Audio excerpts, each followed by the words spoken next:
We hit a lot of grim coronavirus milestones this weekend. 10 million cases and 500,000 deaths worldwide. And although the U.S. only has around 4% of the world's population, we continue to make up a quarter of those cases and more than a quarter of all deaths from the virus. Still, as we topped the 2.5 million case mark here over the weekend, it was surprising when suddenly the vice president did something he's refused to do up till now. He actually urged people to wear masks, at least sometimes in some cases. Wear a mask wherever it's indicated. If your local officials in consultation with the state are directing you to wear a mask, we encourage everyone to wear a mask in the affected areas. In the affected areas. The whole country is an affected area. And it might be more charitable about the VP's out-of-character pronouncement if it weren't for the fact that Pence attended a church service in Dallas earlier in the day, where about a third of the crowd of 2,200 wore no masks as they sat side by side in the pews. And then, as the county there hit a record high in coronavirus cases, a choir of more than 100 people sang without a single mask. A super spreader event in the making. Now, for the record, CDC guidelines say to use face coverings in settings where individuals might raise their voice, like shouting, chanting, or singing. But as you know, the White House is where CDC guidelines go to die. Why is that? Well, Pence tried to explain when he spoke to John Dickerson on CBS's Face the Nation before that church service. We believe that every state has a unique situation. 34 states are not seeing a rise in positivity, and they have different measures, different requirements, and different guidance in place. I mean, one of the elements of the genius of America is the principle of federalism, of state and local control. We've made it clear that we want to defer to governors, we want to defer to local officials, but Mr. Vice President, and people should listen to them. The virus doesn't know federalism. A virus that hits in Texas is in New York tomorrow. A virus that hits in New Jersey is in Atlanta the next day. So you talk about federalism, but this is a problem that requires a coordinated national result, which is what these outbreaks are showing. And so to say states should deal with them individually seems to miss the big fact, which is the virus can go wherever it wants. And the principle of federalism undermines the national response to it. John, if we'd have taken that approach, we'd have never had the success that we had in the greater New York City area. Dickerson's challenge to Pence was a true public service, especially after Friday's White House coronavirus task force briefing, the first in 2 months, by the way, in which Pence said everything was just fine, that there was nothing to see there. As we stand here today, all 50 states and territories across this country are opening up safely and responsibly. So safely and responsibly, in fact, that as he stood there, the U.S. hit a record for most cases in a single day, a record we've beaten 2 out of 3 days since, just as some states were reversing premature reopening decisions. But that was far from the only deception to come from Friday's briefing. More testing is generating more cases. We flattened the curve. Even Baghdad Bob wouldn't have been crazy enough to try to tell the press this is a flattened curve. And as for that testing claim, here's former CDC Director Tom Frieden on Pence's self-serving theory.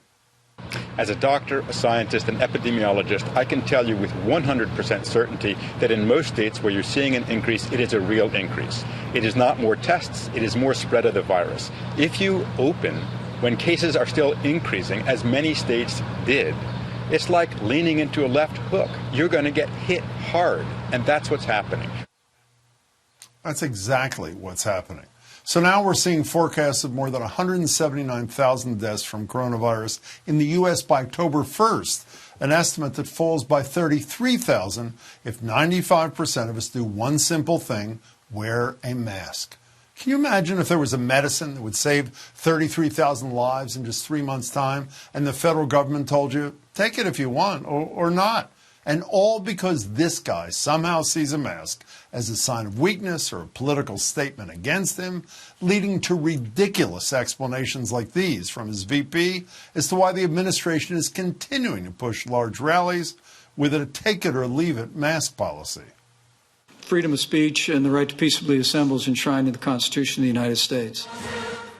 And assemble they have. So while one VP and his boss are focused more on protecting the statues of slaveholders than protecting people, there's another former VP who's been delivering a pretty consistent message all along.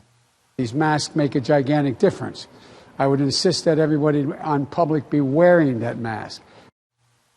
Everybody, not just sometimes in some places when certain officials say. So I guess in the battle of vice presidential guidance, we have a tie. Luckily, we have a tiebreaker. As Congresswoman Liz Cheney, the daughter of former VP Dick Cheney, tweeted, "Real men wear masks." Yes, they do. And they tell the people they're charged with protecting that they must wear them too. Especially as Health and Human Services Secretary Alex Azar warns the window is closing to get this pandemic under control. That is, if it hasn't closed already. And if this were the only place where the administration were falling down, that would be catastrophic enough.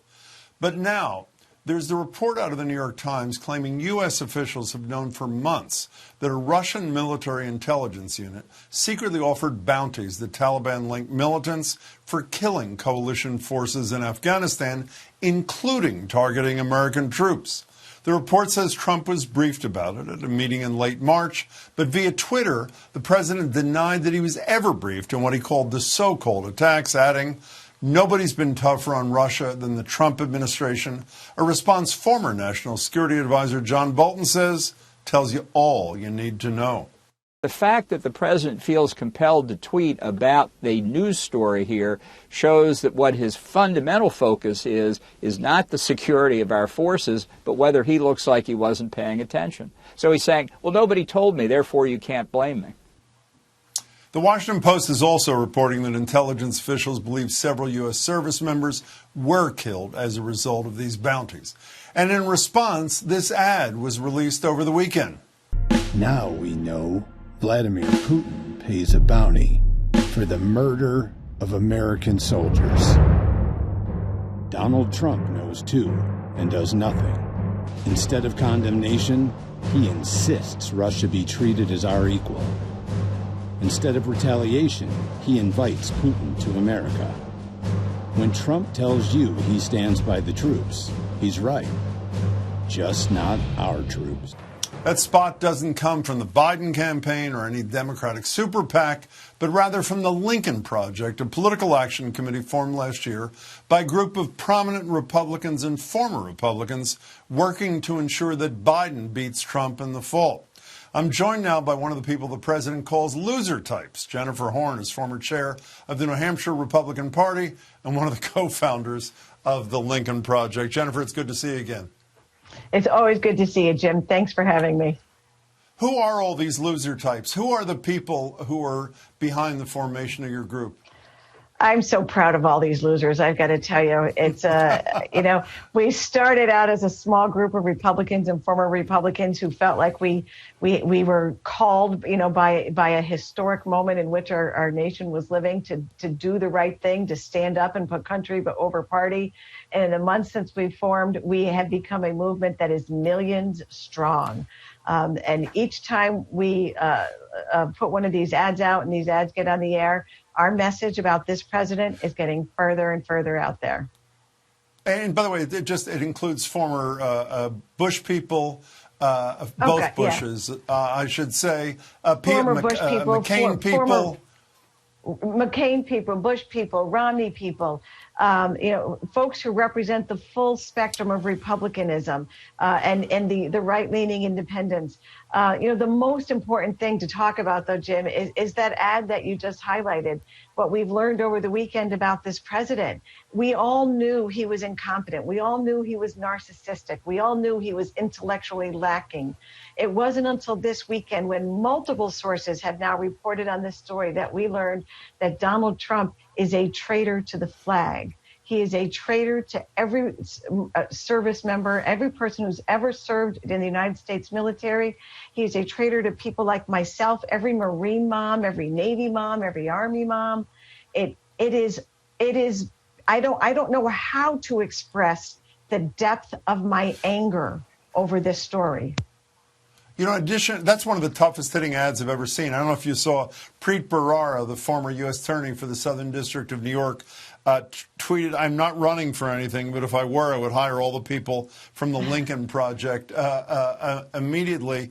You also have an ad that came out virtually the same time suggesting, it seems to me, that Donald Trump is responsible for the deaths of a lot of people from the greatest generation. You're basically saying his policy on the coronavirus killed these people. Is that not what you're saying? Well, I'm sorry if that ad came across as suggesting that. We intended it to say it outright, to be very direct, that Donald Trump's incompetence and his insistence on putting politics and his own image and his social media, identity and his reelection ahead of doing the right thing for managing this pandemic has directly led to the loss of more American lives than ever would have been nearly what it would have been if it were not directly for Donald Trump's incompetence.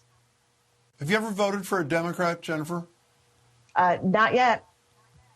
And you're voting for Joe Biden? I will be this year. I am voting for Joe Biden for president. Absolutely. And I encourage every Republican, every conservative who out there who feels like they know how awful Trump is and they feel like they're on the fence and they just don't know if they can do it. You can do it. Not because of anything to do with Republicans or Democrats, but because it is absolutely necessary in this moment for our country. Your organization is also urging the defeat of Republican senators who, I don't know if you use the word blindly, but you suggest blindly supported the president. If you're successful in that effort, if you knock enough of them off, not only is Joe Biden the president of the United States, but a Democrat controls the House and the Senate. Right. That's okay with you? Right. In this moment, it is. It's much more important to me that we have people serving in Washington who are going to protect the balance of power, who are going to protect the idea of separate but equal branches of government. Some people who actually care enough to speak up and fight for the Constitution. Trumpism exists only because there are Republican senators sitting in office and Republican House members who have chosen to look the other way when time after time after time, when this president has abused the Constitution. So when you talk about division of powers, the other day, I think the 200th federal judge, a lifetime appointment by Donald Trump, was confirmed. There was celebration by conservatives. They will be there in some cases for decades and decades. Right. Do you celebrate that or do you not? I don't celebrate any. I do not celebrate any abuse of the system. I don't celebrate. I celebrate good judges, and so we have years ahead of us to find out which of these judges are good or bad. And we saw a great example in the decision that came out of the Supreme Court, where Justice Gorsuch came out and cast a vote in a direction that was that nobody thought that he would. I don't know how these judges. That's the LGBT employment case, for those who don't know. The LGBTQ employment case last week. Yeah. But here's what's important, Jim. When Election Day in 2020 is passed, those debates and those differences that we have about policy and issues, and they're still going to be there. And Republicans who want to take to the floor and want to bring a principled argument, good for them. But it's the Republican majority in the Senate that has allowed Donald Trump to be as destructive and as dangerous as he is. They must be held accountable. A Fox business person said the other day, things are so bad in numbers for the president now, he's talking, or at least his people are talking about him dropping out. Do you buy it or no? No, not a shot. I don't see Donald Trump. In order for Donald Trump to drop out of this race, it would require that he had honor and character and courage and strength, all things he is completely devoid of. He won't do it. Okay, so it's January of next year. You've succeeded. There's a Democratic House, Democratic Senate, and a Democratic president. What does the Lincoln Project do? Attempt to rebuild a Republican Party in the image that you all believe is appropriate? What do you do then? Well, first of all, to be clear, the Lincoln Project is entirely focused on Election Day in 2020 right now. We must defeat Donald Trump. As I've said to you in the past, he poses an existential threat to the Republic. That is our full focus. I am certain that there's going to continue to be a place for that voice in the years ahead, a principled, honorable voice that wants to protect the Constitution and assure constitutional leadership. It might not be under Republican auspices. We'll see how the world develops, but it will always be putting as a priority preserving the Constitution. Jennifer Horn, thanks so much for your time. I appreciate it. Thanks for having me, Jim. Everybody take care.